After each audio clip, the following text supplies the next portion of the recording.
everybody. I'm Ted DiBiase, the $1 Million Man, and everybody's got a price for lazy booking. Hey, this is your Olympic hero, Kurt Angle, and you're listening to Lazy Booking. No, it's true. It's damn true. Ho! Hey, folks, I'm WWE Hall of Famer Hacksaw Jim Duggan, and if you want to know what's going on in wrestling, check out Lazy Bookings. Ho! Welcome, one and all, to a brand new edition of Lazy Booking right here on A2DRadio.com. And we are live from the BMW of Atlantic City Studios here in Mountie from New Jersey. And we are brought to you by Gibson Mayer LLC, your certified public accountants. They are located at 301 Oxford Valley Road in Yardley, PA. And you can give them a call at 215-369-3300. Tax season did pass, but it keeps coming back like that rash you can't get rid of. So be ready, be prepared, and call Gibson Mayer. Man, it's been a while since we had a paper slam. Maddie, what's up, buddy? Oh, I'm doing fine. How about you, Chrome? Good, good, good. Ryan Brodo over in the ones and twos. Hello, hello. Ryan Brodo killing it on the ones and twos. The bro, Doe, Mr. I nicknamed myself. Damn, I thought you were going to forget about that one this week. I don't forget. Now we got to call him J-Bo from now on, which is an inside joke. That's like muting Mike territory right there. And you have the most dynamic tag team in wrestling radio, the Ginger Gang, Maddie Sensudi, your boy Chrome. We're ready to talk tonight, guys. We got Money in the Bank to talk about. We got Raw and SmackDown. We have rumored roster cuts coming up in the near future. So we're going to definitely break that down. I think that's going to be a fun conversation. And obviously, this week in professional wrestling history, which has been a fun little thing, especially last time. I know. When we referenced something with no idea, because we don't even pull the list up until right before, really, on the break. So it was pretty ironic that we did that. But anyway, this week, guys. We got the Ice Cream Man. I thought you were playing that. Well, I wish I was. The Ice Cream Man's going by here, I'll guys. stop out to get some. You guys want something right now? Because, when that Ice Cream Man comes. I'll be right back. Yeah, I'll be right back. Yeah, that's the moment you just book it right towards the freaking curb. Oh, God. Just when you thought this day couldn't get any weirder. We're going to round it back up. And we do apologize for the late start. We had a little bit of a technical issue, but we worked through it. 8 o'clock start tonight as opposed to our typical 7:30. Scanzano Sports poll question. Who will win the women's Money in the Bank? So you have Charlotte, Becky, Sasha. Anyone else? Obviously, we got a field that we can pick from. You're joining us on Facebook, YouTube, Periscope, Twitter, wherever you're joining us. Please chime in. We're looking forward to talking to you guys. So with that, guys, obviously this week on Raw, we had the final. It was Raw, SmackDown. I can't even think. It was Raw. I don't know. For the final spot. This is what happens when you take 2 weeks off. Or the final spot of the women's Money in the Bank. They did a women's gauntlet second chance match. Obviously, the last spot went to Sasha Banks. We're going to have a discussion about that, Maddie. Well, you'll be surprised how the discussion will go, I'm pretty sure. I know. But the field is now set. The women's Money in the Bank match is ready to take off. So who do you guys have winning the match? All right, well, let me just get this out of the way now. Address the elephant in the room. No, Sasha's not winning. Actually, I will say Charlotte. To me, I think from what we were talking about a couple weeks ago, where the idea of her possibly cashing in and stealing a championship, not from Carmella, but from Nia, I like that idea. The more I think about it, that's really what should happen at Money in the Bank. Yeah. Because that way Ronda doesn't take a pin. Nia takes a pin. Charlotte is the champion on Raw. She could be a heel, again, because she's a fantastic heel. And then Nia can do something with Charlotte for that period of time. Mm-hmm. And that way Ronda's saved. And you can just keep the idea of a title looming in the background. But it's like, hey, she's already been put in a title matchup. When's she going to be put in it again, you know? Yeah, no, for sure. Just to run it, because I didn't run down, the participants are Ember Moon, Charlotte, Alexa Bliss, Becky Lynch, Natalya, Lana, Naomi. Hope you guys enjoyed the dance party this weekend. Yeah. Or this Thursday, or Thursday, I don't even know. They wouldn't put it on Lana, would they? No, they're not going to. They wouldn't do that. I'm shocked that even Lana's in the match. When I literally had to do a double take because I forgot she was even in it, to be honest with you. And then obviously Sasha Banks. I like that. What confused me this week, they originally kind of positioned the event as in you could pick which champion you were going to cash in on. But I believe it may have been SmackDown where the commentary referenced that is the champion on their brand, which kind of deflates me a little bit about it because I think the dynamic of having the briefcase and really the total element of surprise by they could show up on Raw. Yeah, because they could show up on SmackDown and end up taking that and just shake everything up. Well, it would make more sense because it's one Money in the Bank ladder match. It's not one branded Money in the Bank ladder match just like they had in the past where they would have a Raw and a SmackDown one. And obviously then, okay, it's a brand separated thing.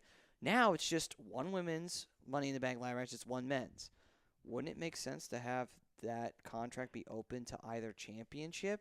To me, that just opens up that dynamic. It would make more sense that way. And it seems to me, not only in this year, but in general, in all years they've done this, that's one big thing that I feel like they've gotten wrong. Even if it was a slip up by a commentator, which I don't think it was because they would have heard it from Vince, in the earpiece. I feel that even if at the end of the day they intended, the specific, wrestler to cash in on someone on that given show, either it's a SmackDown superstar or a Raw superstar, you shouldn't go out and say it because it handcuffs them. It really, truly does. Because like we talked about, it can create suspense saying, oh, they can show up on the other show, or it just, they can always call an audible by saying, okay, we need him to switch. You know what I mean? Mm-hmm. And I agree with you. If it truly is only their given show that they're on, I feel like it defeats the purpose. I really, truly do. Yeah, I mean, I won't say it defeats the purpose, but what it does is it's a letdown because you just could have you said it perfectly. You handcuffed yourself because you have the opportunity. Even if they end up cashing in on their own brand, they have the opportunity of an element of surprise. They could come out. They could just show up on Raw and tease that they're going to go and cash. Let's say Charlotte wins. She could pop in on Raw, tease a cash in. They could have a confrontation between Nia and Ronda or whoever it is, tease that, and then she could just kind of slip out. You know what I mean? And then the next night cash in on Tuesday night.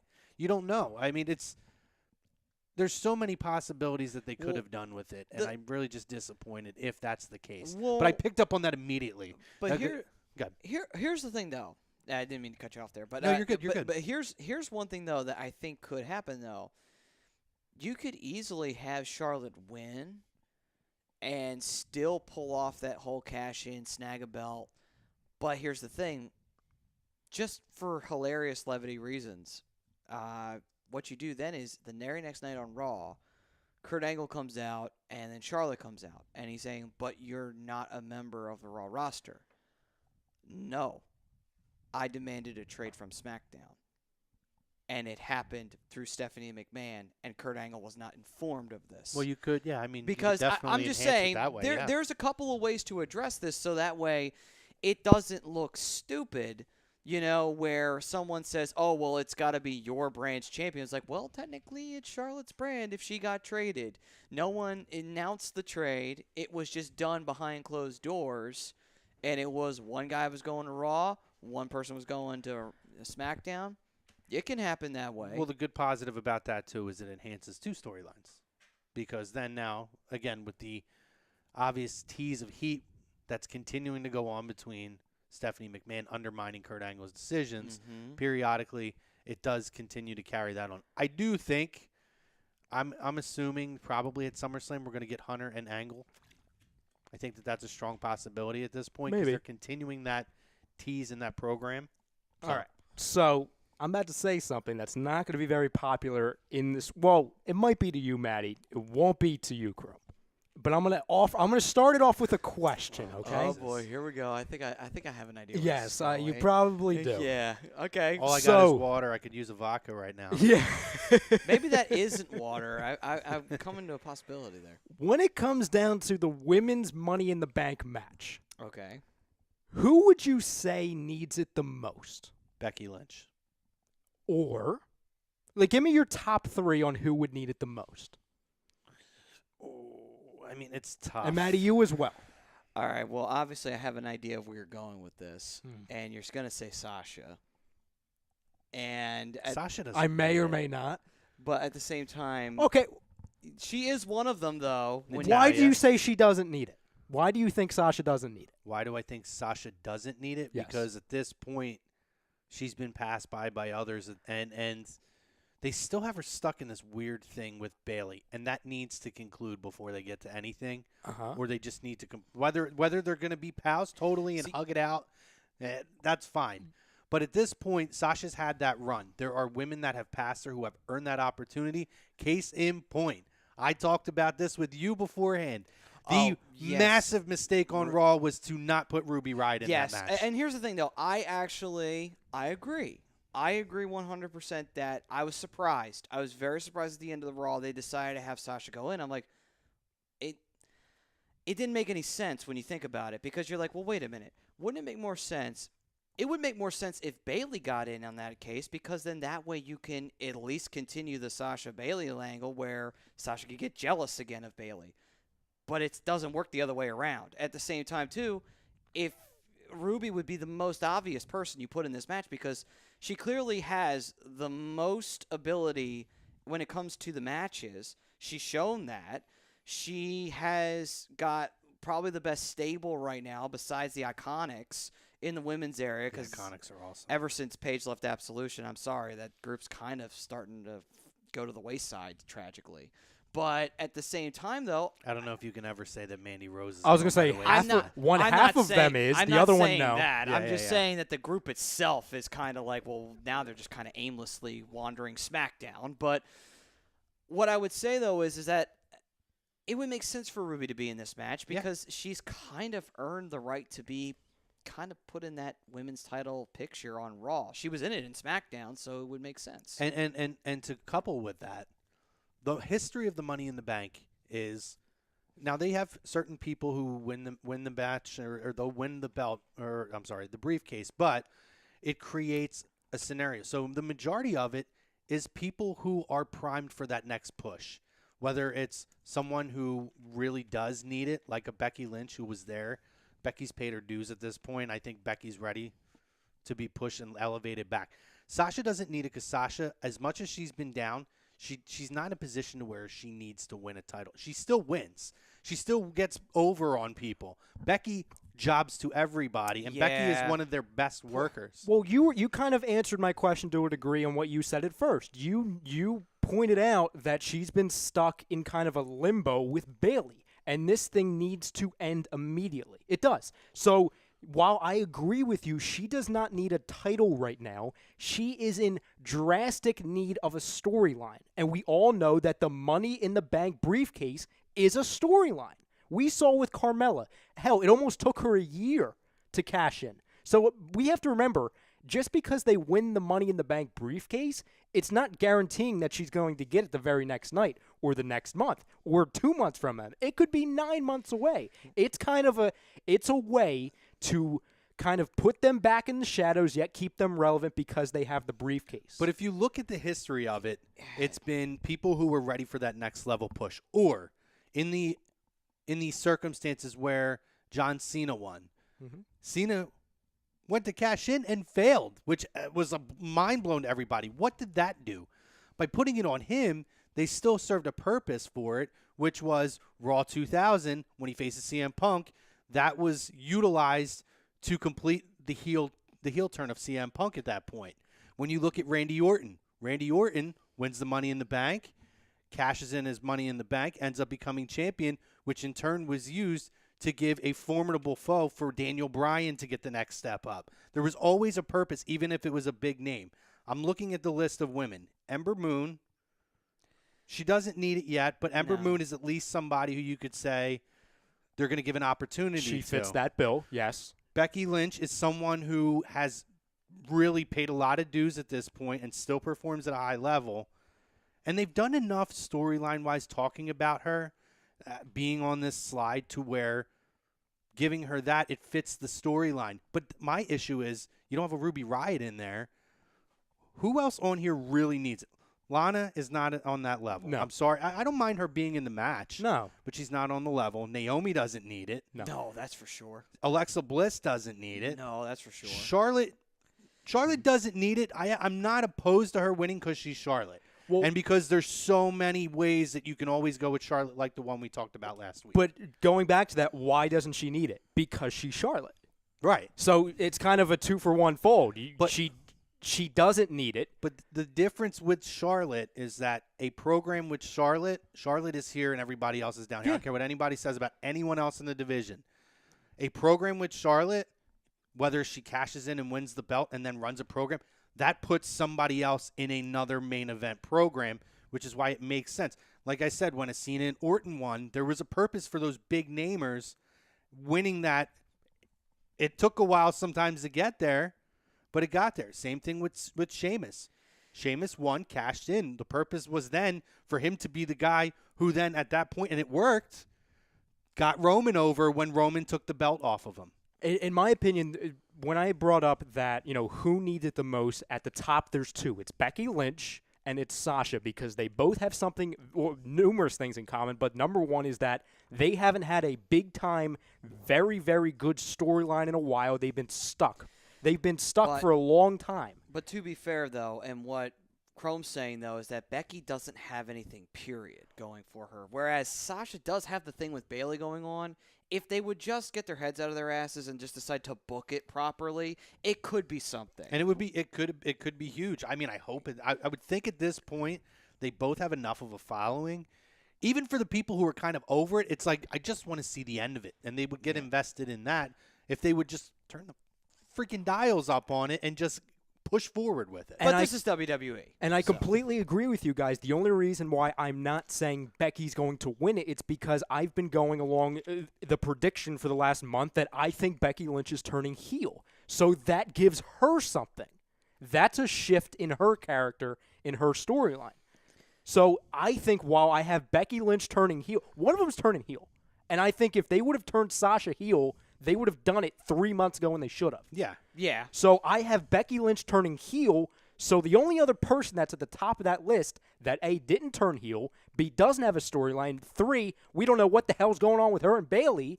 We have the briefcase now. Yeah. It perfectly fits her character because she's the boss. She can put bling on it. It could be perfect for her. That's great and everything, but here, that's not the way you book that situation. At least not in my opinion. Well, let's jump to that. Let me read a couple of the things on Facebook. Sure, go here. right ahead. There's not much, but Rob Povia, someone else, I think Natty will win Women's Money in the Bank and immediately cash in during Ronda and Nia Jax fight to win the title. That's possible. She could cash in on Ronda.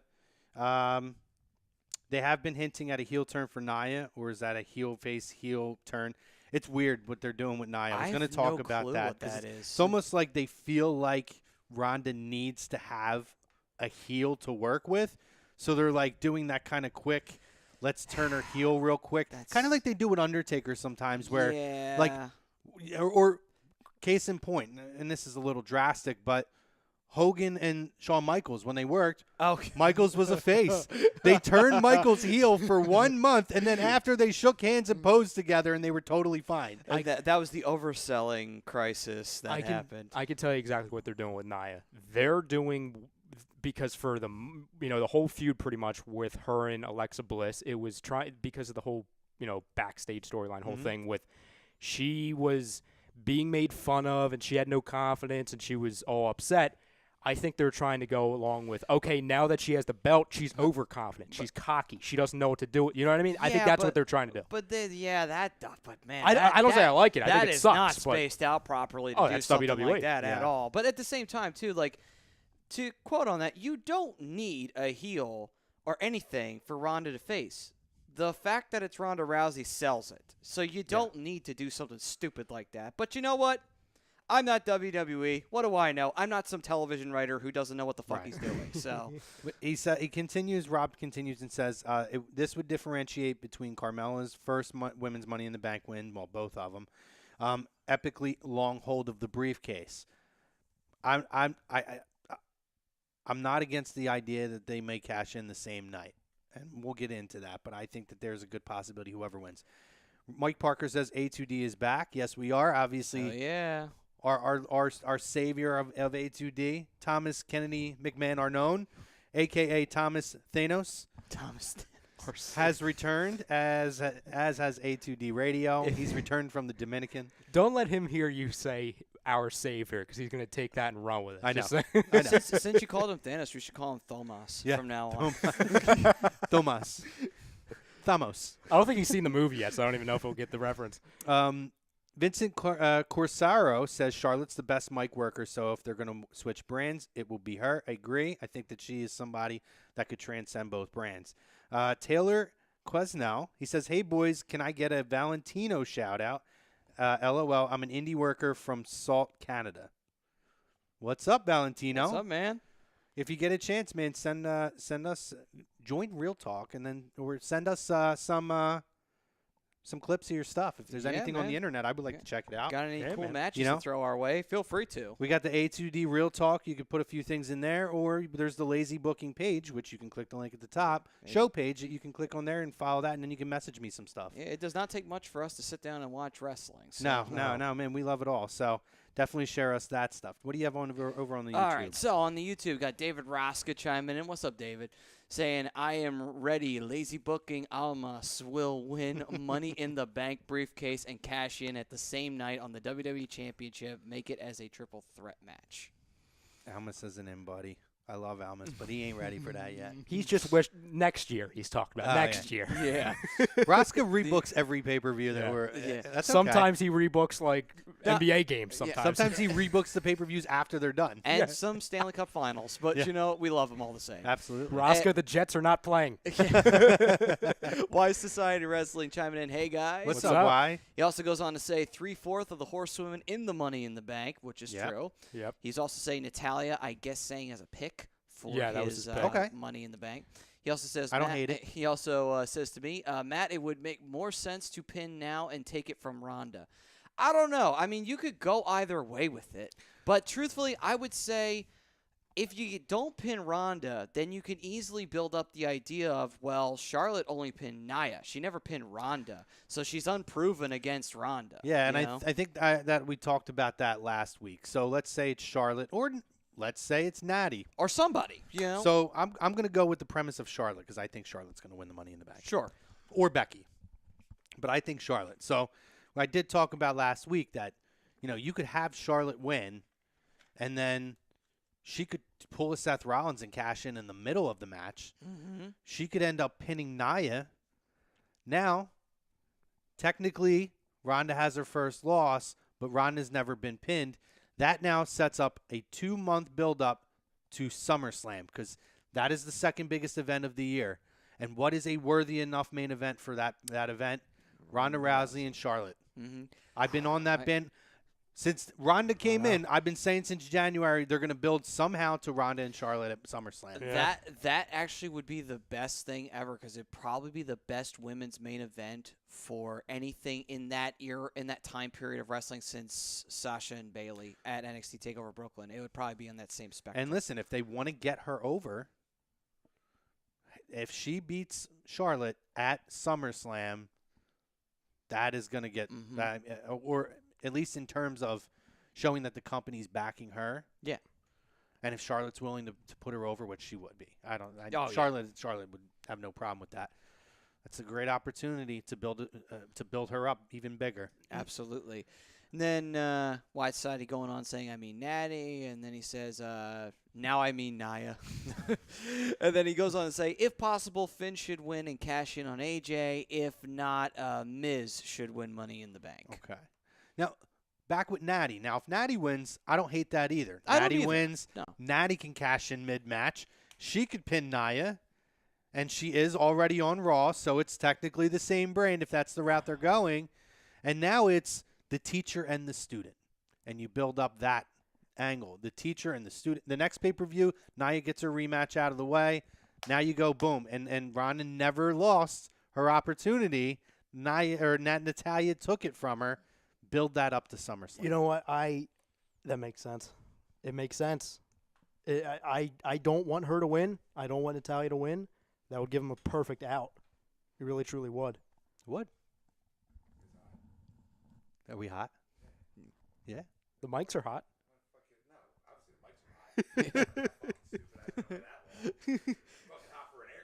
Oh. Oh, yeah. No, we're not hot like that. Ah. I was saying, are we hot like on the air? Yeah, we're on the air, brother. Thomas Kennedy McMahon are known / Thamos. Half Dominican. Thamos has come in. Thamos are known. Can't even recognize Have this you even guy. seen the movie yet? Actually sounds like a baseball No, player. he Oh, hasn't seen the good movie. Lord. Like, that sounds like a baseball player, too. Now up to bat, shortstop, Thamos Thamos are known.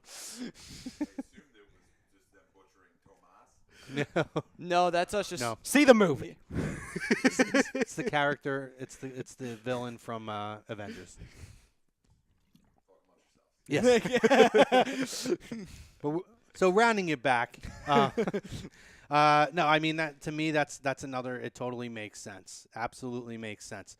You've had again, if you go back to feuds that they've slowly built up, the Becky Lynch tweeting them prior to Ronda being there about they're the real horsewomen and that the MMA horsewomen were basically stealing their gimmick, and that heat that created through Twitter. Again, it's another ready-made backstory that they could work with as well with a Ronda and Becky Lynch, and they both use an armbar. They do. There you go. They do. I mean, it's. I like the idea of it. That's probably the three people that make the most sense for me. They do make the most sense out of all of them. Watch it just be Naomi. Because Fuck Tom. Sasha, I think, will win. Give me that shit. Guy's standing over here trolling me from 10 feet away. So there you go. It's official. It's official. We have booked the match, and Sasha Banks is going to win the Money in the Bank briefcase, and then Bayley's going to turn heel and then try to take the briefcase from Sasha.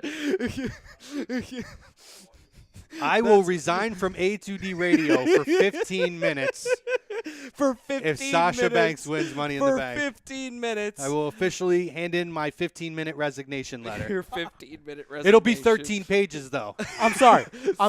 You know me. I'm not a big fan of Sasha Banks. She should win. I'm just gonna say it. I'll be the only one on planet Earth, except for me and Tom, Yes. that believe that. But I honestly think she should win it. I mean, It's what's best for business. All right. This will be my hanky memoir that my I'm going to be heart passing tells along me to you, that, Tom. But my booking senses tell me that is not what should happen. Your heart tells you My that. heart tells me and maybe that. something but- else but- tells you yeah, that, but your my mind says mind's no. But my logical thinking says, nah, that should not happen right you now. can't. I've had enough of her. I've had no more Sasha Banks. We're good. Well, I hate to tell you, she did resign a contract extension. No, so I'm she's fine gonna with be that. back for I a little while. They've made her so meaningless to me at Well, this it's just point. she's just a baby face and she shouldn't be. She should just be a heel because that's really where she shines. That's why she was so great in NXT. They need to complete Sasha Banks and Bayley, Yeah. and then they need to separate them. I think Sasha needs to go to SmackDown. Yeah, Bayley should, or if you want to put Bayley because it's vice the lane versa. of opportunity. Either one. Maybe she could be better utilized over there. But I'm not even opposed to her being a face if Bayley turns heel. Then they can work together with that. I'm fine with that. I don't know. But I'm not somebody needs a change. I'm still not sold on Bayley being a heel. Maybe it's just because her gimmick is just too much babyface. Because that's the thing. Sasha's gimmick is not babyface at all. And really, she should just have been a heel to begin with. But you know what it is, what it is. Yeah. But anyway, moving on. So let's see here. Where did I leave off? I didn't at? ignore your men's Money in the Bank thing. I don't want to get too much into the men's because we're going to do our preview show, but we're going to kind of talk each week about. We're going to focus on something primarily. So this we're week doing it in pieces. we'll definitely talk about it. I didn't hate the theory though. I mean, if you, it could change, but I like the idea of Miz winning. We'll get into the details of that, but I do like the idea of Miz winning. Next up, what if Asuka wins the title and Becky turns heel by immediately cashing on her and winning it? Not opposed to that. I'm not opposed to that either. Again, yeah. And he went on to say so many freaking possibilities, which is true. He also goes on to say Nia is now the female Big Show, which is kind of mean when you think about it. Cause I think it's she's She's the kind of towering over everybody, the monster figure, so to Well, speak. that would work, but I mean, when we're talking about career-wise, I'm like, oh, come on, please don't put that on her, because Oh. Big Show's career was mostly mediocre for 90% of his booking. I would absolutely disagree with that. He Big was Show only- is a surefire Hall of Famer. Well, what? A man of his size to be able to work with the athleticism for as long as he did, and to be able to. Here's the thing, and I agree with when I think he was on the Austin podcast and they talked about his heel and face turns. That shows that how the company believed in this guy and knew that this guy, whatever they needed him to be, could go out there and do the job and get over whoever he needed to. How many guys did Big Show work with over the years? And I'm not including WCW because he had great feuds, but then, I mean, WCW, they did their own goofy things too. As they always Well, do. you talk about main event programs in WCW and in WWE. How many where his opponent did not get over? Mark Henry. He was one of the hugest catalysts to get Mark Henry over when Mark Henry was building himself up as a world champion. Yeah, I mean, but it's just like when you look at it, it's just like he was kind of one of those guys who was just brought in to say, okay, we're going to get you over by having you beat Big Show. That's pretty much what his career was. That was the end. That was towards the end, though. I Yeah, mean, but even when he was in '99, when he first showed up and he was this big, giant, like dominating guy, he was kind of just used as an underling for the most part. I mean, you can't not until the end of '99 when he won the WWE title did he start to really kind of break out of that. And then, of Well, course, they listen, cut that right off when Triple H took the belt But back. he had to come in. He had to pay his dues with WWE. Just because you got a name somewhere else doesn't mean you can just come in and run roughshod. He talked about that. He knew that. He came in with an ego. But that's the thing, though. The thing with him being the corporate guy and everything like that was fine and all, but I really felt like he started really coming into his own in '99 when he got a chance to tag with The Undertaker.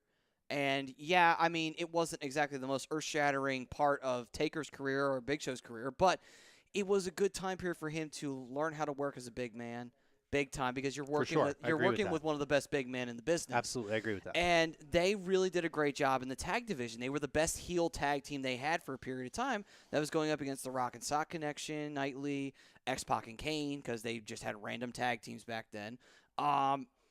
And then after that, 2000 went along. He had his WWE title run. He did mid-card stuff for a while. And then in 2002, he won the belt, and he beat Brock Lesnar, and that lasted for about a month. That was kind of the chance where he got sort of back into the main event sphere, and then he came right back out of it, and it just kind of he's kind of hovered in between there. And I get it, they were using him mostly for getting guys over and stuff like that, but it's just I feel like he was never used as he was that. He was the go-to guy. I am the most dominant force in the entire company. I'm champion. No one can beat me. No one can stop me.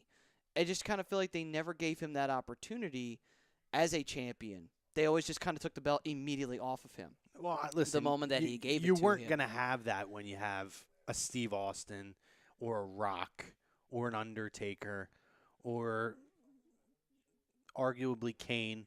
When you have these guys, I mean, he didn't get lost in the shuffle. He was always in the main event picture.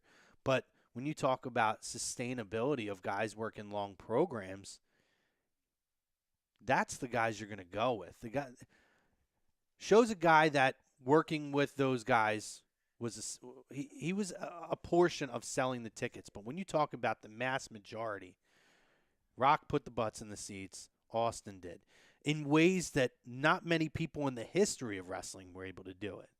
So it's hard for me to personally to fault him for that. But the fact that amongst all those names, he constantly still stayed in the main event picture and had his title runs, whether they were brief or 6 months, whatever they were, he still stayed there. And he worked with all of the best talent for more than 20 years. And there's a lot to be said for that. And that's why, I mean, to me, he's a surefire Hall of Famer. I think people get on him for the heel and face turns constantly. But again, listening to him and Austin talk about it, it makes sense to me. And you have those guys, unfortunately. I mean, you do. You have those guys. It's not like the days of the 80s where, Steamboats and all those guys kind of constantly played the same kind of character, and it was impossible to turn them. This is the evolution of society now, too, where people constantly want change, right? We talk about it all the time. Well, you don't see guys carrying the belt for 2 years anymore. I mean, Punk held it for a year, and that was, like, huge, over a year. Which you would have thought would have been like the ultimate sign of like, hey, we trust you enough to carry the belt for about a year. You're still planning on leaving? He's like, yeah, I'm still planning on leaving. Yeah, I mean, there's a lot of things with that. And, when you look at that now, and it's like he was a victim of that, I guess, that kind of change. And that was the wave where that culture started to change. When he first broke in WCW, they still had a semblance of that where guys held titles long term.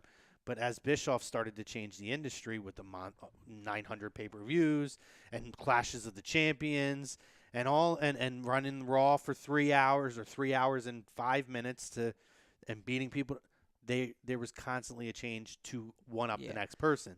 It changed the landscape. And I can't fault Big Show for being a big guy at the beginning of that. He was kind of caught in the middle of all that when you do look back on it. Like, he was just a big guy who really didn't have any real wrestling experience when he first stepped into the ring. He just kind of showed up to WCW one day. They said, okay, congratulations, kid. You're going to face Hulk Hogan for the WCW Championship, and by the way, you're going to win it. Yeah. I'm like, wow, like you're talking about like putting all the weight of the world on somebody's shoulders. This is a guy who's had no experience. He's going to beat Hulk Hogan, even though it's bullshit way how he's going to beat him, and he's going to carry the WCW Championship just for Hogan to beat him back for it. And let's not forget that he fell off the top of a building, too. That is true. He did do that. I will say that. You talk about a non-payoff for a cup of coffee. He Oh was my Andre's God, son. yeah. He threw his shirt at Hogan, and all of a sudden he wasn't Andre's son anymore. Yeah, it was kind of silly when they went on that route. Yeah. But that was most of the WCW shit. It was just like, oh, okay, we're going to change the championship this night on Nitro. Why? Because we want ratings. I'm like, how'd that serve you? Yeah, it didn't really go so well, did it? Yeah, but I mean, I can't fault it. To me, he's a surefire Hall of Famer. And if Nia is put in a position at some point where that's the kind of talent that they view her as, I think it's a compliment to her. She's if got they're that staying confident power. in her. So that would be the major thing. You know, she is different. Whether if it's because of the size, so be it. I mean, I don't mind a big woman when they look like Nia Jax. Believe me, I'm all about it. But if that's something that differentiates her and something that, obviously creates, we talked about the bullying thing to where she can also have a positive effect in society for things, I'm all about it. Whatever works for her. See, that, I really started to hate that. Like, especially Well, the cheesy promo was bad. that was bad. Especially, oh my god, that whole pay-per-view was just bad. But on top of it too, like, I kind of feel like, her not having confidence or whatever is just like, I don't buy that for 2 seconds. You want to know why? Because this is the same woman all of last year the entire women's division feared and was scared shitless of. And the only reason anyone beat her was because they got lucky. It was as simple as that, either an interference or they just got flat out lucky. Mm-hmm. I get why they tried to do it, so that way they can make her a babyface going into WrestleMania, but it's just like, I don't know, Alexa's a good enough heel to where anybody could face her without necessarily needing that side of it. Oh, for sure. For it to be a positive for them to win the championship. So, I don't know. I just felt like that was a tad too much. And you know what they tried to do as well? They tried to make her relatable. And it was, listen, they could have tried it. They did try it and it didn't work. Mm-hmm. I mean, Chrome, you and I have talked about this numerous times that because obviously looking back on it, that whole feud kind of fell flat, especially at the end. And I was, like, when we were doing, like, our WrestleMania previews and predictions, I was hoping for that feud. I remember you and I were talking, and we were saying, like, oh, no, maybe they wouldn't do that. And I was, like, I wanted that to happen just because, like, yeah, the matches wouldn't be great, but it would make sense. Because you would have Alexa Bliss, who was the loudmouth heel, and who was using Nia as the sidekick for the most part. And Nia Jax is going to destroy her in 5 seconds. And it would be perfect because that's who Nia Jax is. And then they just completely went a 180 and they're like, oh, no, the 5-foot heel is bullying Nia Jax. What? And it didn't work. And everyone, especially when they after that backlash, match, and they're like, "We paused this pay-per-view for a message. We're gonna talk to you about the important things." I'm like, "No, this is the WWE. Can we stop? If I'll go watch a commercial." You know what I'm saying? And I know that sounds mean, but come on. No one's buying it. Let me see a commercial. Give me a half-naked Carmella drinking water in a studio. I'll watch that. Yeah. But it's just like that. It's just one of those forced things that WWE. It's got fucking bullshit prints written all over. Like, oh, we'll send a positive message. Oh, suck my cock. Seriously, who the fuck cares? Seriously. And you know what the downfall is always? It goes back to Tito Santana. They jammed him down our throats. And that just like they do everything else. That's the only other segue we could put into that one. All right, so moving on. Wise Side of Wrestling continues to say Ricochet versus Dream is going to be awesome. No question about it. Yeah, I agree with that. And he also said, Did you see the flip I he was did just over gonna the say top that. rope? Oh, And Christ. I had it on a loop. I'm like, oh, my God. Oh, my God. I can do anything that you can better. And he's like, all right, do that. Yeah. Here's what I thought, though, and obviously this guy has done that numerous times. Could you imagine if he didn't land on his feet? Oh, God. That would have been worse than the Titus O'Neil. That's why it's a high-risk maneuver. Yes, and that's why he's the one and only. You know what I mean? Ricochet's the shit, man. I love Ricochet. Dude, that's so great that they got him. Like, oh, the shit he's going to be able to do. It's already great what he's doing in NXT. Hopefully when he gets the call up to WWE, they don't WWE him. Did you But hear we'll what The see. Rock said about him as well? Well, I hope they don't put him in the cruiserweight division. But go ahead. Oh, they can't. Did you? Because he actually tweeted about him. I could pull up the tweet just for exact. It's a really good thing if you're a Ricochet fan. Definitely. I'll pull it up here in a second. Go ahead, Matty. Continue. Oh, okay. Rhino has so many Wise answers. Side Wrestling again. Did you hear that matches were announced for Extreme Rules? I did not. Did not hear did that, not. actually. Wouldn't surprise me, though. But he They also do tend to do that. He also says they are pretty lame. So, okay, we're not missing much. And he also goes on to say, who doesn't love wrestling? I think nobody, with the exception of haters, but that's just them. Yeah. He's got it. Yeah. What's the tweet? So it's actually two tweets. So it was following when Ricochet did, I believe, at a house show. This is Dwayne The Rock Johnson tweeting about Ricochet. Yes. When Ricochet did the rock bottom flip, a move that he's made into his moveset, it was at a recent house show in Washington, D.C. The Rock tweeted, so at King Ricochet did the at rock bottom flip, and it pretty much is the best for business. And then he went on to say, he's the man, love the stuff King is doing, and he will no doubt be the leader in ushering in a new era of wrestling for our business. Awesome. Future champion. Can't get a higher compliment than that. No. That would be awesome. Could you imagine? It's a future president in 2020 when he runs with Tom Hanks. You just had the president tweet that you're the future of wrestling. Yeah, I don't know if that's even a hot take. I think that's a guarantee. Wouldn't doubt But it. with that being said, though, actually, I could see this now. Could you imagine the main event of WrestleMania being like Devitt as champion against Ricochet?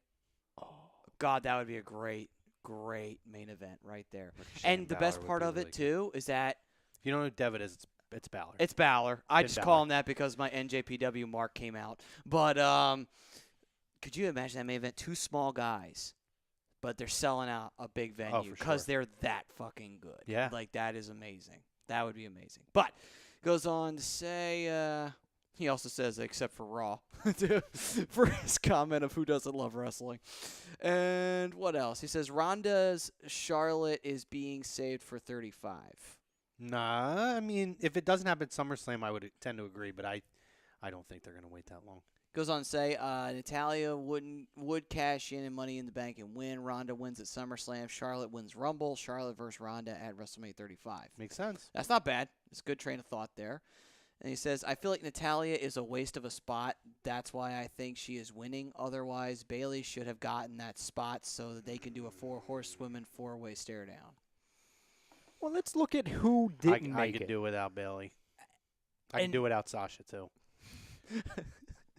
Well, I think, honestly, Bailey, I don't feel like she should have been in it just because, no.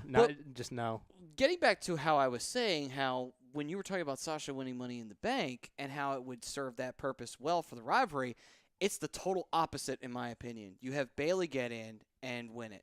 Why?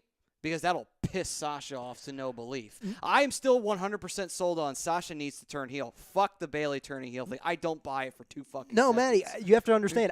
My point on wanting and thinking Sasha Banks is going to win it is to not help that feud. It's to end Kill that that feud. feud. Oh, okay, I'm not trying to help that feud. I want to end it. I want to go back to Elimination Chamber when that thing should have been dead and actually At say, that moment, boom, done. Okay, you know what? I want to go All on a right. freaking time Okay, machine and okay. come back now and be like, Okay. oh, what, that feud happened? No, it didn't. So we had a miscommunication Yeah, there. no, okay, I don't okay. give a We damn are on the about that We are feud. on the wavelength now. All right, gotcha. Okay. So then he says, Got Jim Herd and Ric Flair communication going over here. yeah. Well, wait a minute. That's kind of harsh. Who's Jim Herd? All right, we're moving on. Maddie. I'm Jim Herd. That's fucking awful. Seriously. But I'm Ric Flair Jim Herd- after the story that Chrome said a couple months ago? Yeah, but you know what? At least you're Ric Flair. Christ. I mean, seriously. I'm Jim Herd, one of the worst bookers in the history of booking. Christ. Didn't you run like a pizza shop or pizza? No, was that Jim Herd? That was Jim Herd. That was right? Jim Herd. He was the pizza guy. All right, I'll be Ric Flair. I will take being The Eric executive of Pizza Bischoff. Hut? I will take being Eric Bischoff over freaking Jim Herd. But he's not on the table. Bischoff did a hell of a lot. Yeah, listen, I'm the one throwing nicknames out here. Yeah. And I have made you Jim Herd. That's who you are. No, that's horseshit. I am not Jim Herd. It's Chrome's world. We're only living in it. God okay? damn it. God damn it, yes. the only person that could be worse than Jim Herd is Vince Russo. But anyway. I thought about throwing that name out there, but I didn't. I digressed. He digressed. All right. Next up, David Rosca chiming in. Jeff Hardy should defend his United States Championship at Money in the Bank. Okay. Agreed. I mean, Jeff Hardy defending the belt, that's probably... How long do you think it's got till he holds on? He's going to lose that soon, I would think. I Almas. forget about the U.S. title. Yeah, Yeah, he's probably going to drop it to Almas, which They're would be just- fine. I'd yeah. be cool with that. He's just waiting in the weeds. Pretty He's much. just going to pounce when he's ready. And- Almas. And then Wysadi chimes in, David Rosca may be against Almas. Yeah. And then he goes on to comment about Nia. He said, no, I said that she is the female Big Show because she is turning face and heel so much. It's hard to tell what they are. No, I mean, she only turned face once. He's probably projecting. And if you're going to... Yeah. I mean, she's only turned face once. And I think this is a short term just trying to get a little heat on her to rally the fans behind. I don't think this is going to be a full-blown heel turn. All right. Next up, David Rosca chiming in. Almas should win Money in the Bank briefcase at the same night. And Wyside chimes in, he's not in the match. Next year, David. Next year. Come on, Rosca. Keep it centered on where we're at. Next year, David. And by the way, the Jets are not playing. By the way, that message was Rosca. just retracted. What's disappointed... You retracted it. Rosca just What's retracted. disappointing is that Rosca has been so fixated on Almas the last couple weeks, we haven't gotten any of our Mandy Rose Yeah, comments. man. Where's that Mandy Rose It's been stuff?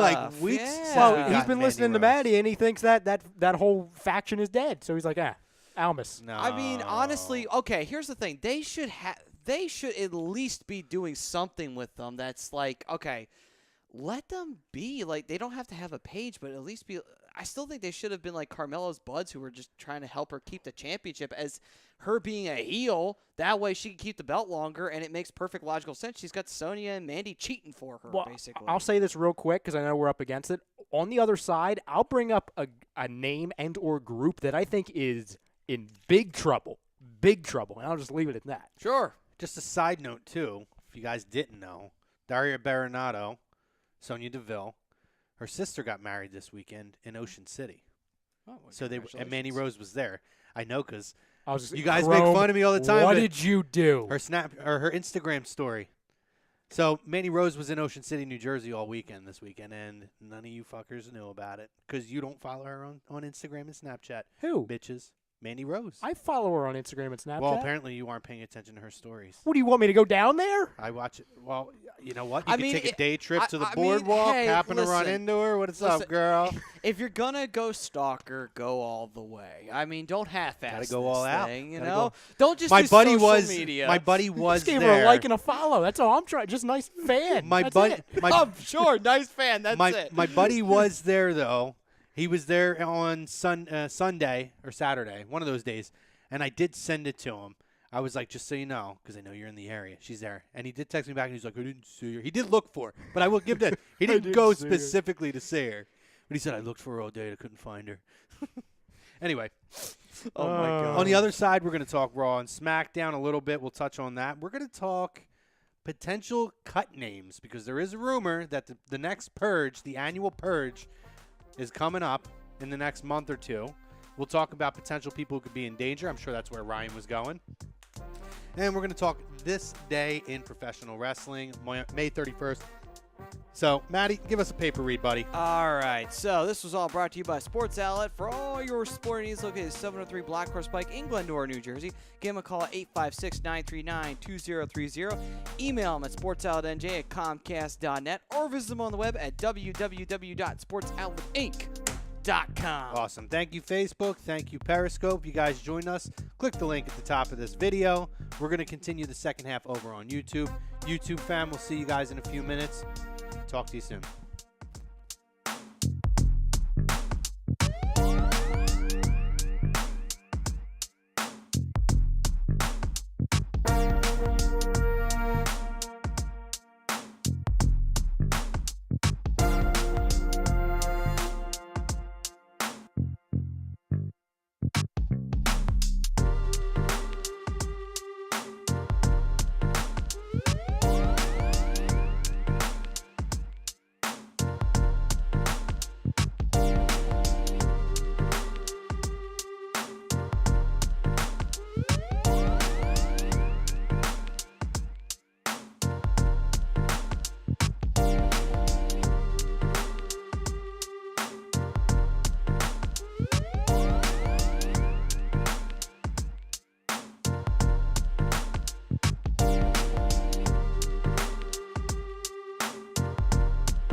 Welcome, ladies and gentlemen, back to Lazy Booking right here on A2DRadio.com.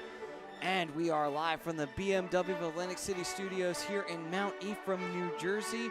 Brought to you by Scanzano Sports Center, located at 5 Carnegie Plaza in Cherry Hill, New Jersey. You can give them a call at 856-889-3434 or visit them on the web at www.scanzanosports.com. So much aggression, Matty. So much aggression. Because you called me Jim Hurd. Wow. That is an insult of epic proportions. Listen, man. Sometimes you just gotta accept it. No, just gotta go with no, it. I will never Roll with accept. it. I will never accept a Jim Hurd ever. Like, no. No, and anyone who knows wrestling would never accept it too, quite frankly. Jim Hurt's terrible. I could have turned that into like a Star Wars like Episode 3 impersonation. He has so much anger. See, I wouldn't get it. I don't watch Star Wars. Get out. I hate Star Wars. The air just literally got sucked out of the room the I'm moment not that a happened. Star Maddie's a Wars Star guy. Wars guy, right? I'm Maddie? a Star Wars Yeah. guy, yep. Well, at least there's 2 of us, all right? We just won't look over at that part of Hey, the couch. So. Hey, 2 out of 3 ain't bad. So, we'll go with It's that a start, I guess. Yeah. You're hitting 667 then. You're good. Yeah. It's a good batting average. You get re-signed to the team. Our Scanzano Sports poll question of the week. Who will win the women's Money in the Bank ladder match? Charlotte, Sasha, Becky, other. Joining us here now exclusively on the YouTube. If you made the jump, thank you very much. We're going to continue our conversations. All right. And we wanted to now touch on a couple of little points from Raw and SmackDown. Obviously, we went into, Nia and Ronda, so we can kind of forego that. We're obviously we're building towards a Seth Rollins Elias feud. How do you guys feel about that? I actually like that, and I actually think that it'd be a great idea if Elias actually, not necessarily clean, but he does get a win on Rollins and actually wins the belt, because then the belt could actually go to Finn without actually having to, blow the load of Seth versus Finn somewhere down the line in a matchup for maybe either a world title or something like that down the line. You could actually do something like that. I mean, I still like the idea of them building up a friendly, quote-unquote, rivalry between Finn and Seth, where the one-upsmanship happens, where Seth just always seems to be a step ahead of Finn, and it just pisses him off to no belief. I'd still like to see that. For me, I think it's fantastic for Elias. I really, truly do, because for him to even be on the same level at the moment as an Intercontinental Champion is fantastic. And for Seth, people on Twitter were saying, like, oh, my God, you're wasting Seth Rollins. No. They're just buying time. He's kind of in these placeholder feuds. Who the hell's saying that? Twitter. Those are the it's Jim Twitter. Hurts of the world. Christ. Like, seriously. Yeah, I may have to agree with you on that. They're saving time because I've been saying this for a while. I think Seth Rollins is the next big-time competitor for Brock Lesnar. So I think that's the direction they're heading in. That's the big picture. So they're putting him in these little feuds. Like, gosh, it's gonna help. It's gonna help Elias. If you're a fan of Elias, you love it. Absolutely. I don't know who hates Elias at the moment. I think he's pretty well liked. I don't know of anybody that hates the character. I think he's pretty entertaining. For all intents and purposes, the main event program on Raw right now is the Intercontinental title. Yeah. Unless you're someone feuding with Roman. But I digress. I don't mind Roman, but to me, the Intercontinental title is the main event program right now. And Seth Rollins when they turned him face, it took a long time the in-ring work and quality was there, but it really took a long time to start kind of getting him back to where he was. Mm-hmm. What he's doing with the Intercontinental title right now, like we talked about this before, Miz really elevated that title back to prominence. And to be able to transition that title to someone else, because how many times have we seen it with the U.S. title where, whether you love him or hate him, John Cena was fantastic for, the U.S. title. Oh, he was. And what was great about it was he gave opportunities and made that title seem important. Well, yeah, because, it was featured in the main event picture because the belt wound up on Seth while he was WWE champion. So him and Cena had that match, that great night of champions where Rollins went 2 straight matches in a row. He had his matchup with Cena, and then, yes, I know everyone's going to, but he powerbombed Sting into the turnbuckle, and now we're never going to see Undertaker. Wah, shut up. Anyway, seriously. So what? It was still a great match at the end of the day. And Rollins still proved that, he's capable of doing so much, Yeah, I think Seth has been wonderful for the title. And if anything, this title, the feud getting them there, the feud with Finn, and then taking the title, surprisingly, from Miz at WrestleMania, and what he's done since then, similar to a Cena where he's giving a platform for guys like Elias and other guys to put on high-quality matches in the ring and be able to have an ability to have a feud with promos and whatnot. It's been huge. And now Seth's back in that main event picture as a face, which a lot of people didn't think he was going to be able to do. And I think that this now has just been, I don't look at it as a placeholding thing or a stopgap with these programs. I think that there was a vision to build him back up through the Intercontinental title with Finn. And I agreed with the idea, I think you came up with it a few weeks ago, where the one-upsmanship, Finn can't quite get there with the IC title. Then Seth finally drops it. He's in the main event picture. Now you put the IC title on Finn, build that up, and when he finally gets to that moment where he finally gets over Seth, it's at the main event world title. I love that idea. You guys need to hear this. Oh, boy. All right. Ryan was like wagging the finger. Yeah. You guys need to hear this. Why means we really Society need to. Wrestling, all right, chimes in.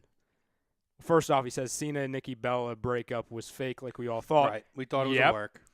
Then They had me believe it for 2 days. he says screwed Rollins it up. versus Lesnar at SummerSlam for the title. Reigns turns heel with the Authors of Pain, comes in and destroys both guys. I like it. I like it. I mean, they all have vests, so I guess it works. I mean, they're all three like powerhouses. Roman's the more athletic powerhouse, but I'm going to disagree because this is why. We forget that Dean Ambrose is still on the shelf. this is true. I believe that when they finally bring Dean Ambrose back, he's going to turn heel on Seth and Roman.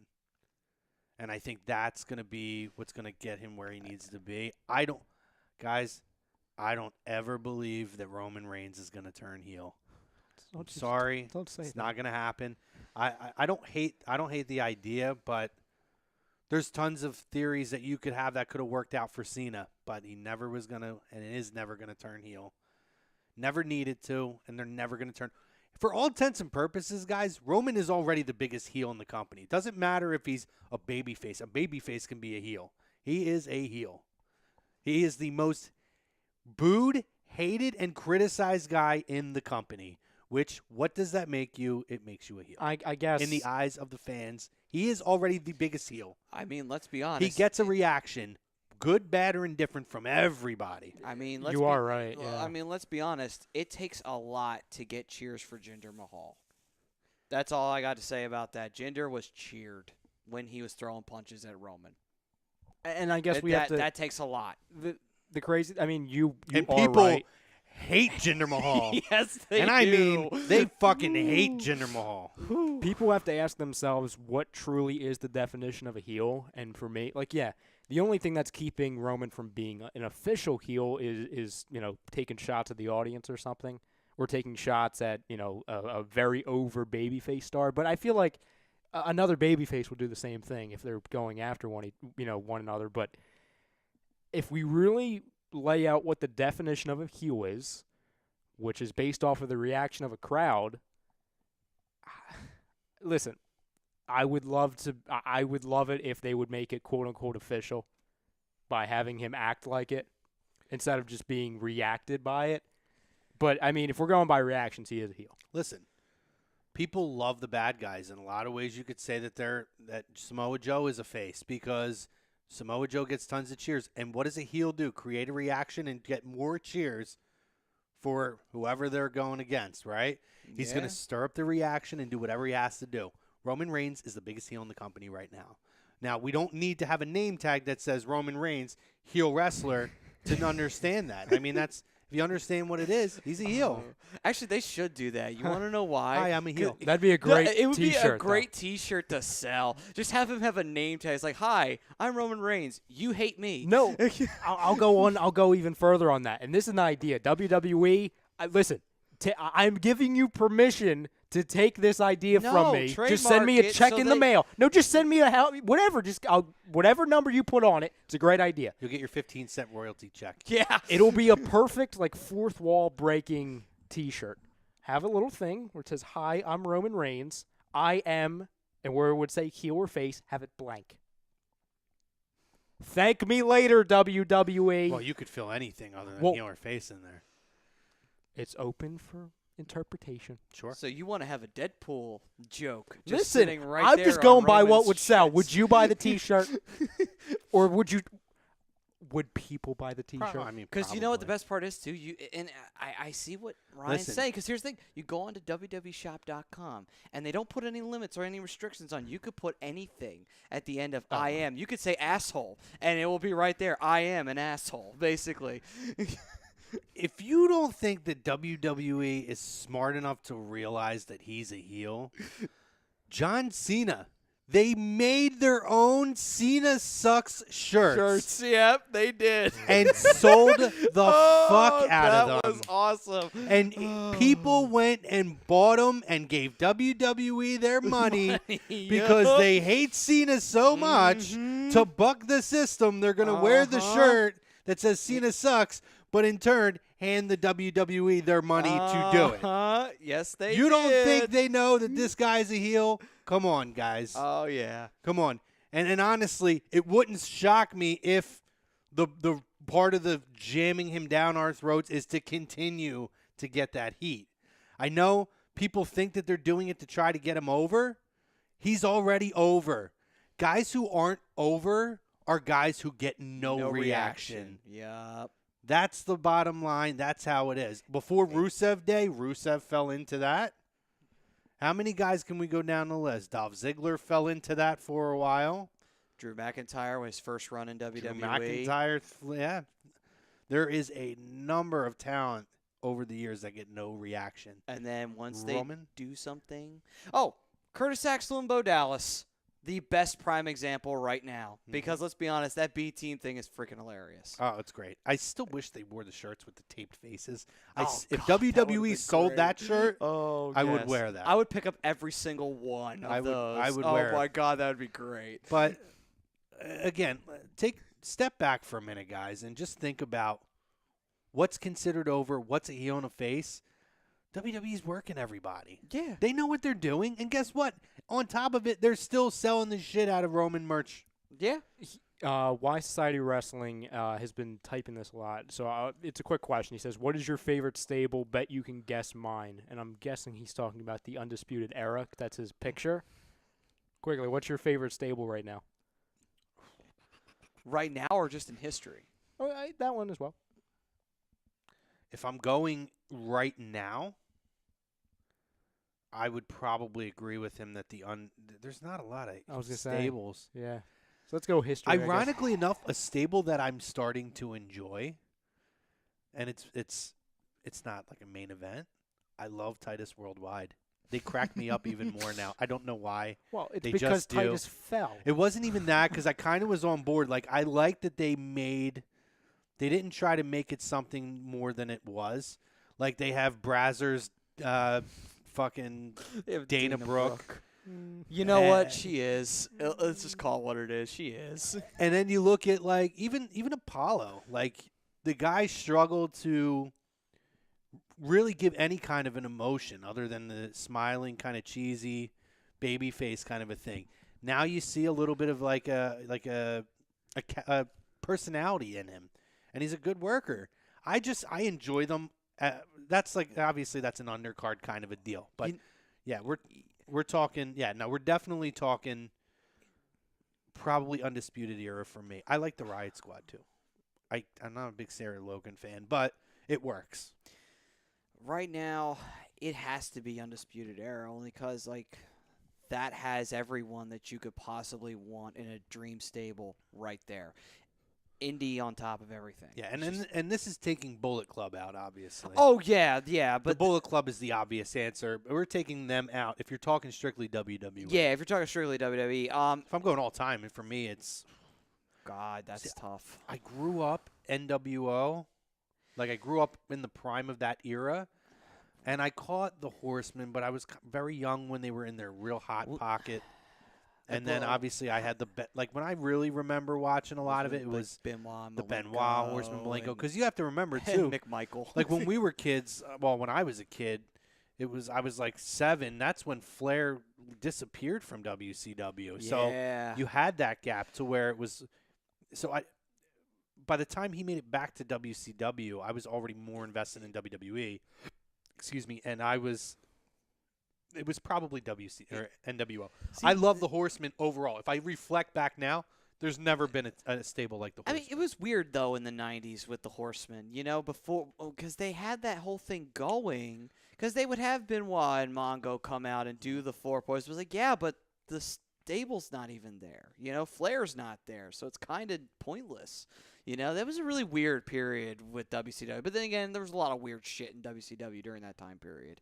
But all time for me, even though it was really stupid, I'm going to admit it, I'm such an Undertaker mark. I loved the Ministry of Darkness. I loved that version of The Undertaker. Yeah, I love that era because, Taker was the baddest motherfucker in the entire place. You were scared of him. Legitimately frightened of The Undertaker during that time period. They did a lot of really cool stuff with him back then. I would agree that as far as reaction and feeling a certain way and kind of being emotionally invested, I was into it. I digged it.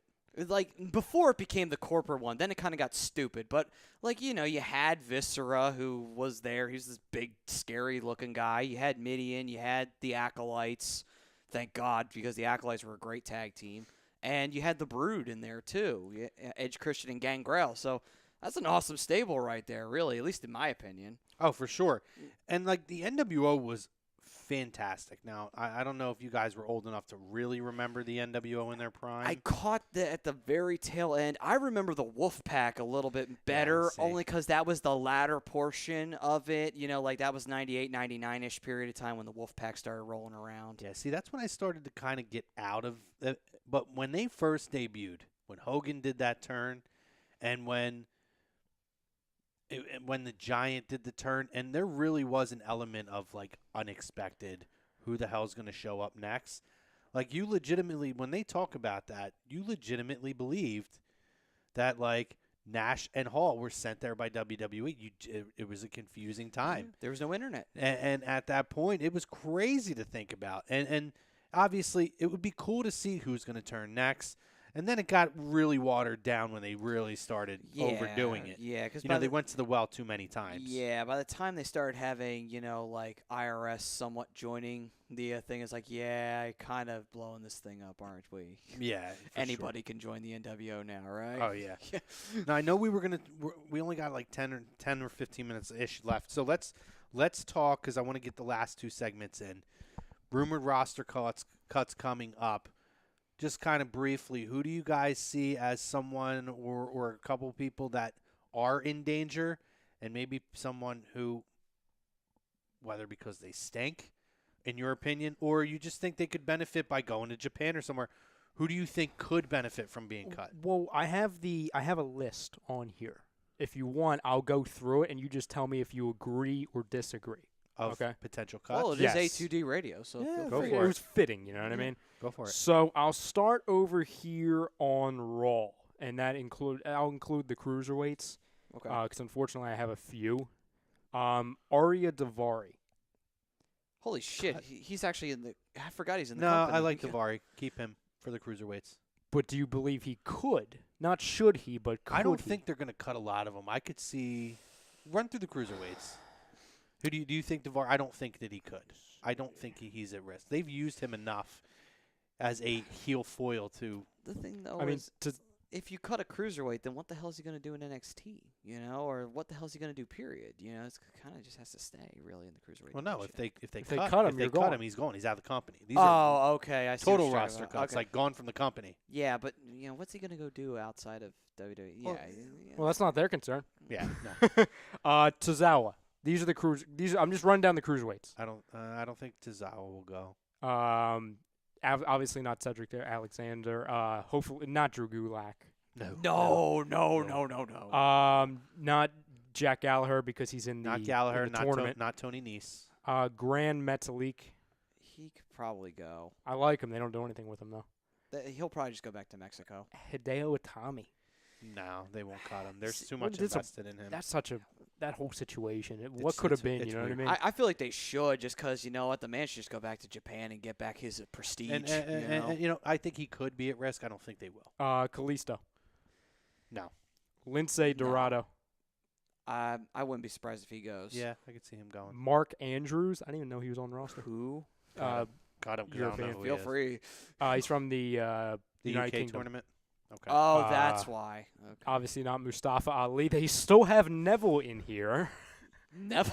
I think What? I think that they will It'll be officially official? cut ties with him. Yeah. Noam Dar. Yes. Yeah. Yeah, he's gone. The Brian Kendrick. Could be. Possibly. He might just go to do the performance center stuff. Yeah. I think he's had his little run back. TJP. Gone. I hope so. Please go. He stinks. God, please And go. Tony Nese. No, Tony No, Nese will Tony not. needs to stay in. So as far as the main roster, I'll start on Raw. Yeah, obviously skip the big names because we. Yeah, no, I'm not going straight down. I'm just going people that I. Roman Reigns? No. Kurt Hawkins. No. No, Kurt Hawkins needs I to think stay. that I think they have a purpose for Hawkins. Yeah. I think that he would stay. Let's see here. They wouldn't do anything with Slater. They have. No. Yeah. No, don't I get rid could see Rhino going. Rhino, possibly. We also have to remember as well, they cut Damian Sandow when they thought. I mean, that was yeah. they had stuff going on with him. You know what I mean? They did. So but there have been surprising things where you thought they. For sure.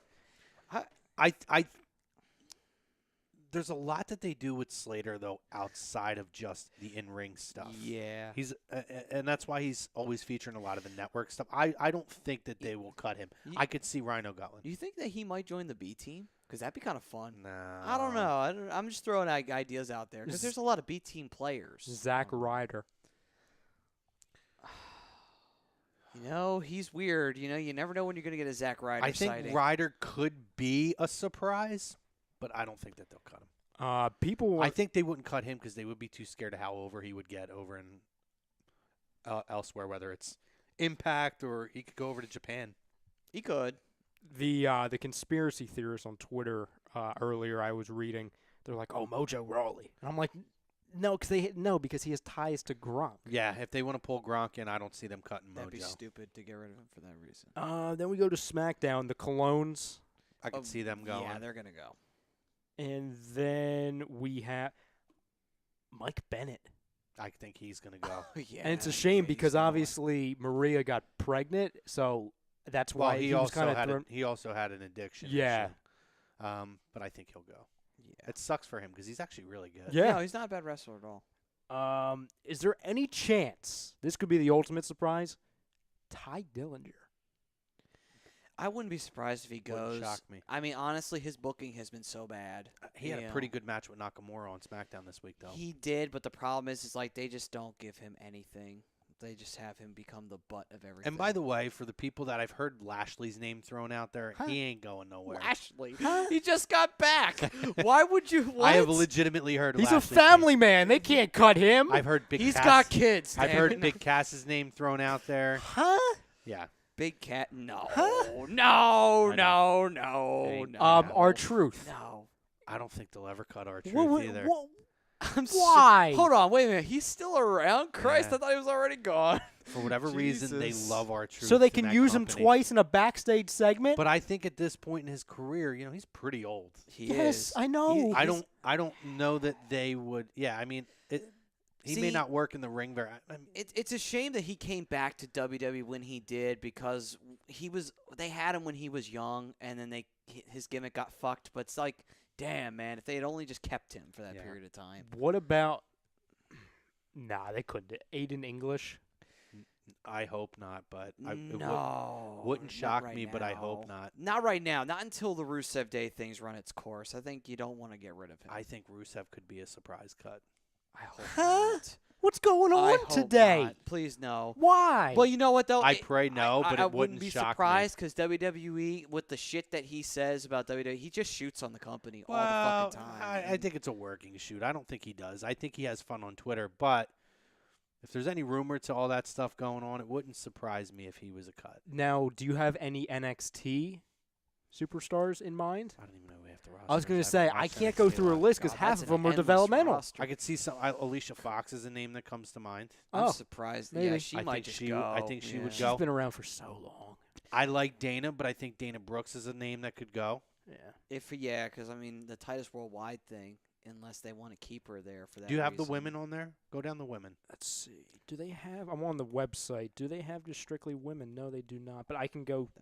I can go throughout. It would be very polite of them to do this, but All right, I'll just go down. So Alexa Bliss, no. Alicia Why? Fox, we would say yes. I'm just going down the list. I'm just going down the okay. list. I was gonna say, why the hell's Alicia even Yeah, on no. there? I mean, Alexa. Bailey. No. I don't think they would, but there's a weird part of me that wouldn't be shocked. Dana Brooke, we would go yes. I would. I don't know. I'm kind of on the fence on I that. like Dana. I'm one of the. I always have liked Dana. I'm really on the fence. Oh, I'm not saying I would because I don't like her. I just Yeah. think it could happen. Dana works. She does. Like when she works in the ring, she talks and shit like that. Like she works like a real like heel. she can cut a promo. I you like know? Dana, Like yeah. I don't really have a problem with her. Mickey James. Could be If possibly. If she I think she's going to eventually transition into working at the Performance Center. Probably. So I don't know that they would cut her in terms of from the company, but I think that they would probably transition her. Let me go over to SmackDown. None of the other Raw women would make any sense. Let me go over to SmackDown. Becky Lynch, no. No. I'll go back to this. I don't think they're going to cut him, but when I mentioned at the first half that there's a group that it just makes no sense what they're doing. What are they doing with the Iconics? What are they doing? They'll figure it out. I don't know. If they're going to figure it out, I mean, it's kind of like, why'd you bring them up? I don't know. The Ascension I could see getting cut. Yeah, that's true. Yeah. I hate that because I have a weird thing where I like Connor. I hate Victor. But Connor from the old school NXT. But I could see them cutting the Ascension. I could see them cutting Titus Worldwide, but then again, Titus is He's got a brand now. he's so big for the company and everything that he does as an ambassador. He does. Well, maybe he gets cut from being just like wrestling. I definitely think there's going to be surprise. No, I don't. He's still young enough. He's to a perform, meme, Maddie. He's a Well, meme right now. No, like you can make a comedy act out of it where you think he's going to wrestle, but he doesn't wind up wrestling. Yeah, but he's still technically on roster. You know what I mean? All right. Like, okay. all right, Byron Saxton. He doesn't wrestle, but he's on roster. Why I don't. Could they know, cut but him, by the way? Sure. I was gonna say. Yeah. Wouldn't surprise me. Poor Byron. I mean, let's be Corey honest. couldn't make fun. Yeah, I mean, Shut up, Saxton. I feel You're bad. ruining this. That's gonna really hurt Graves more than anybody else. I'm like, who the hell is Graves gonna like? Make I've waited jokes for this about? moment Like, my entire seriously. life. Yeah. And then he's gonna feel bad because he's like, oh man, I need somebody to like just kick right now. Where the hell's Saxton? Coach could be somebody. We'll talk more on that as the week, and we'll go back in that next week. Running down 2 minutes real quick, just a couple of things. This day in wrestling, May 31st, also which we missed while we were on break, Owen Hart's 19th anniversary of his death. Oh wow. Rest in peace to Owen, probably the greatest guy to never win a world title. Him, Rick Rude would probably be two of them. Greatest workers in history. Yeah, for sure. I didn't really look too much bad in this. Maybe there's not a whole lot. Well, I mean, Yeah, May 31st actually isn't a very busy day. Yeah, I mean, well, besides Owen Hart's tragic death, that was the Over the Edge pay-per-view that night where they continued the show, of course. And that okay, we'll just go on this. That was the night that the Undertaker won the WWE title through the fast count, as the Ministry of Darkness storyline was going on at that time. 20 years ago, WWE In Your House 22 Over the Edge. Over the Edge. LOD defeated the Disciples of Apocalypse. Jeff Jarrett defeated Steve Blackman. Mark Merrow defeats Sable in 21 seconds. Kai and Tai defeated Taka Michinoku and Justin Bradshaw. The Rock defeated Farouk for the to defend the Intercontinental title. Kane defeats Vader in a mask versus mask match, which is the dumbest shit ever because Vader's face was exposed. Yeah. The Nation, Owen Hart, Kama Mustafa, and D'Lo defeat DX. And Steve Austin defeated Dude Love in a no disqualification Falls Count Anywhere match. I do remember that match. That was 20 years ago today. Was that the night where Kane broke a wrench over Vader's face I and think he had so. to go get reconstructive surgery? I think so. Anyway, guys, good show this week. Welcome back. We're happy to be back. Actually, too, I know you guys are coming up next. He's not here this week, but happy birthday to Michael Klinkoff as well. Happy birthday, Mikey. You lucky bastard. But, guys, great show this week. Thank you on Facebook, YouTube, Periscope, wherever you joined us. Maddie, thank you. Ryan Brodo, the Brodo. Mr. I nicknamed myself. Thank you for producing a great show. Again, I'm looking forward to another great Tuesday night show. Just to say that. A2D's back, guys. Hockey Happy Hour coming up at 10 o'clock. We are back. All shows are back on, so keep watching. We'll see you guys next week. All right. Peace, everyone.